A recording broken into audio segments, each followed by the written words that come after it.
Hi hello all welcome back to my channel. ಇವತ್ತಿನ ವಿಡಿಯೋದಲ್ಲಿ ಸುಲಭವಾಗಿ ಹೇಗೆ ಹೋಮ್ ಡೆಕೋರ್ ಆಗಿರ್ಬೋದು ಅಥವಾ ಬಾಗಿಲು ತೋರಣ ಡೆಕೋರ್ ಮಾಡೋದಾಗಿರ್ಬೋದು, ಬ್ಯಾಕ್ಗ್ರೌಂಡ್ ಡೆಕೋರ್ ಯಾವುದಾದ್ರೂ ಫೆಸ್ಟಿವಲ್ ಟೈಮಲ್ಲಿ ಬ್ಯಾಕ್ಗ್ರೌಂಡ್ನ ಡೆಕೋರ್ ಮಾಡೋದಾಗಿರ್ಬೋದು, ಹಳದಿ ಅಥವಾ ಮೆಹಂದಿ ಫಂಕ್ಷನ್ಗೆ ಹೇಗೆ ಈಸಿಯಾಗಿ ಏನು ಮಾಡ್ಬೋದು ಡೆಕೋರ್ ಮಾಡೋದು ಮಾರಿಗೋಲ್ಡ್ನ ಯೂಸ್ ಮಾಡಿಕೊಂಡು ಅಂತ ನೋಡೋಣ ಬನ್ನಿ.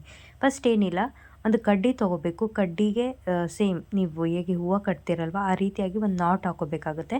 ಯಾಕಂದರೆ ಫಸ್ಟ್ ಸ್ಟಿಫ್ ಆಗಿರಬೇಕಾಗುತ್ತೆ. ನೀವೇನಾದರೂ ಒಂದು ಹಾರ ಕೊಯಿಸ್ತಾ ಇದ್ದೀರಾ ಅಥವಾ ಹೂವು ಪೋಣಿಸ್ತಾ ಇದ್ದೀರಾ, ಏನೋ ಈ ರೀತಿಯಾಗಿ ಮಾಡ್ತಿದ್ದೀರಾ ಅಂದರೆ ನೀವೇನು ಮಾಡಬೇಕು, ಫಸ್ಟು ಸ್ಟಿಫಾಗಿ ಇರೋದಕ್ಕೋಸ್ಕರ ಒಂದು ಲಾಸ್ಟ್ ಕೊನೆಯಲ್ಲಿ ಏನು ಮಾಡಬೇಕಾಗುತ್ತೆ, ಕಡ್ಡಿ ಸಹಾಯದಿಂದ ಏನು ಮಾಡಬೇಕಾಗುತ್ತೆ, ನಾಟ್ ಹಾಕೋಬೇಕಾಗುತ್ತೆ. ಅದಾದಮೇಲೆ ಇಲ್ಲಿ ನನಗೆ ಅವೈಲೇಬಲ್ ಇರೋದು ಈ ಒಂದು ಪತ್ರೆ. ಸೊ ಅದಕ್ಕೆ ನಾನು ಇದನ್ನು ತೊಗೊಂಡಿದ್ದೀನಿ. ಇದನ್ನು ತೊಗೊಂಡು ಸ್ವಲ್ಪ ಪೀಸಾಗಿ ಚಿಕ್ಕದಾಗಿ ಪೀಸ್ ಮಾಡಿಕೊಂಡು ಇಟ್ಕೊಂಡ್ರೆ ನೀವು ಬೇಗ ಏನು ಮಾಡ್ಬೋದು, ಪೋಣಿಸ್ಬೋದು. ಇಲ್ಲಾಂದರೆ ಸ್ವಲ್ಪ ಎರಡನ್ನೂ ಬ್ಯಾಲೆನ್ಸ್ ಮಾಡೋದಕ್ಕೆ ಕಷ್ಟ ಆಗುತ್ತೆ. ಈ ರೀತಿಯಾಗಿ ಪೋಣಿಸ್ಕೊತಾ ಇದ್ದೀನಿ. ತುಂಬಾ ಚೆನ್ನಾಗಿ ಕಾಣಿಸುತ್ತೆ ಈ ರೀತಿಯಾಗಿ ಏನು ಗ್ರೀನ್ ಮತ್ತು ಯೆಲ್ಲೋ ಕಾಂಬಿನೇಷನ್ ಫ್ಲವರ್ ಗಾರ್ಲ್ಯಾಂಡ್ ಮಾಡೋದು ತುಂಬಾ ಬ್ಯೂಟಿಫುಲ್ಲಾಗಿ ಏನಾಗುತ್ತೆ, ಲುಕ್ ವೈಸ್ ಅಂತೂ ಸಖತ್ತಾಗಿ ಕಾಣಿಸುತ್ತೆ. ಅದಕ್ಕೋಸ್ಕರ ನಾನು ಏನು ಮಾಡ್ತಾಯಿದ್ದೀನಿ, ಈ ಎರಡು ಕಾಂಬಿನೇಷನ್ನ ಯೂಸ್ ಮಾಡ್ತಾಯಿದ್ದೀನಿ.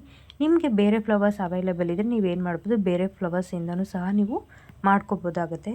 ತುಂಬಾ ಚೆನ್ನಾಗಿ ಕಾಣಿಸುತ್ತೆ. ಈ ಫೆಸ್ಟಿವಲಲ್ಲಂತೂ ಸಖತ್ತಾಗಿ ಕಾಣಿಸುತ್ತೆ. ಫೆಸ್ಟಿವಲಲ್ಲಿ ಎಲ್ಲ ಒಂದು ಫಂಕ್ಷನಲ್ಲೂ ಇದು ತುಂಬಾ ಚೆನ್ನಾಗಿ ಕಾಣಿಸೋವಂಥ ಹೂವು.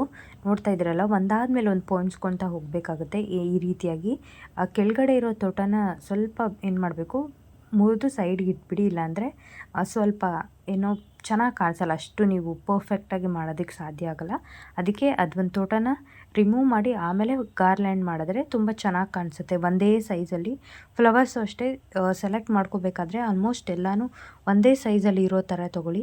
ಇಲ್ಲಾಂದರೆ ಒಂದು ಸಪ್ರೇಟ್ ಮಾಡ್ಕೊಳ್ಳಿ. ಸೇಮ್ ಸೈಜಲ್ಲಿರುವಂಥ ಫ್ಲವರ್ಸ್ನ ಸಪ್ರೇಟ್ ಮಾಡ್ಕೊಳ್ಳೋದ್ರಿಂದ ಯಾವುದೇ ಫ್ಲವರ್ ಗಾರ್ಲ್ಯಾಂಡ್ಸ್ ಆಗಲಿ ತುಂಬ ಚೆನ್ನಾಗಿ ಕಾಣಿಸುತ್ತೆ. ಏನು ಹೂವಾರ ನೋಡ್ತಿದ್ದೀರಲ್ವ, ಈ ರೀತಿ ಮಿಡಲಲ್ಲಿ ಇನ್ನೂ ತುಂಬ ಜಾಸ್ತಿ ಇತ್ತು ಅಂದರೆ ಪತ್ರೆ, ನೀವು ಅದನ್ನು ಸಹ ಯೂಸ್ ಮಾಡ್ಕೊಬೋದು. ಇಲ್ಲಿ ಕಡಿಮೆ ಇರೋದ್ರಿಂದ ನಾನು ಸ್ವಲ್ಪನೇ ಹಾಕ್ತಾಯಿದ್ದೀನಿ ಕೊನೆಯಲ್ಲಿ ಮತ್ತು ಮಿಡಲಲ್ಲಿ ಮತ್ತು ಇನ್ನೊಂದು ಲಾಸ್ಟ್ ಎಂಡಲ್ಲಿ.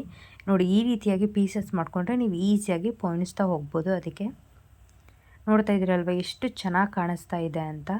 ಇದು ಎಲ್ಲ ರೀತಿಯಾದಂಥ ಫಂಕ್ಷನ್ಸ್ಗೂ ಅಷ್ಟೇ ತುಂಬಾ ಲುಕ್ ಚೆನ್ನಾಗಿ ಕಾಣಿಸುತ್ತೆ. ಮತ್ತು ಅವೈಲೇಬಲ್ ಅಂದರೆ ಪ್ರೈಸು ಅಷ್ಟೇ, ಮಾರಿಗೋಲ್ಡ್ ಅಷ್ಟೊಂದು ತುಂಬ ಕಾಸ್ಟ್ಲಿ ಆಗಿರಲ್ಲ, ಒಂದು ಮೀಡಿಯಮ್ ರೇಂಜಲ್ಲಿ ಸಿಗುತ್ತೆ. ಕೆಲವೊಂದು ಟೈಮ್ ಇನ್ನೂ ಕಡಿಮೆ ರೇಟಲ್ಲೂ ಸಿಗುವಂಥ ಚಾನ್ಸಸ್ ಇರುತ್ತೆ. ಫ್ರೆಂಡ್ಸ್ ಅವ್ರಿಗೆ ಹೇಳೋದಕ್ಕಿಂತ ನೀವೇ ಈಸಿಯಾಗಿ ಒಂದು ಇಬ್ಬರು ಜನ ಒಂದು 1 ಅವರ್ ಅಥವಾ 2 ಅವರ್ಸ್ ಸ್ಪೆಂಡ್ ಮಾಡಿದ್ರೆ ಈಸಿಯಾಗಿ ಹೋಮ್ ಡೆಕೋರ್ನ ನೀವೇ ಮನೆಯಲ್ಲೇ ಮಾಡ್ಕೋಬೋದು. ಯಾವುದೇ ರೀತಿಯಾದಂಗೆ ಹೆಚ್ಚಾಗಿ ಖರ್ಚು ಮಾಡದೆ ಹೂವಕ್ಕಷ್ಟೇ ಖರ್ಚಾಗುತ್ತೆ.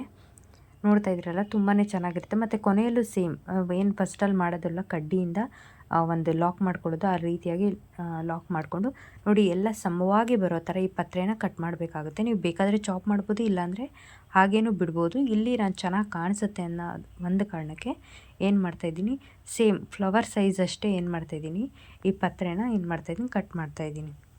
ನೋಡ್ತಾ ಇದ್ದೀರಲ್ಲ, ನೀವು ಈ ಪತ್ರೆ ಬದಲಾಗಿ ನೀವು ಬೇರೆ ಕಲರ್ ಫ್ಲವರ್ನೂ ಯೂಸ್ ಮಾಡ್ಕೋಬೋದು ಅಥವಾ ಬೇರೆ ಫ್ಲವರ್ಸ್ನೂ ಯೂಸ್ ಮಾಡ್ಬೋದು. ಮಾರಿಗೋಲ್ಡಲ್ಲೇ ಇನ್ನೊಂದು ಆರೆಂಜ್ ಕಲರ್ ಬರುತ್ತೆ, ಅದನ್ನು ಸಹ ಯೂಸ್ ಮಾಡ್ಕೋಬೋದು. ತುಂಬ ಚೆನ್ನಾಗಿ ಕಾಣಿಸುತ್ತೆ.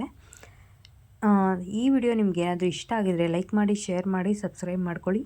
ಇದೇ ರೀತಿಯಾದಂತಹ ಇನ್ನಷ್ಟು ಮತ್ತಷ್ಟು ವಿಡಿಯೋಸ್ಗಾಗಿ ನನ್ನ ಚಾನಲ್ನ ಸಬ್ಸ್ಕ್ರೈಬ್ ಮಾಡ್ಕೊಳ್ಳಿ. Thank you for watching this video.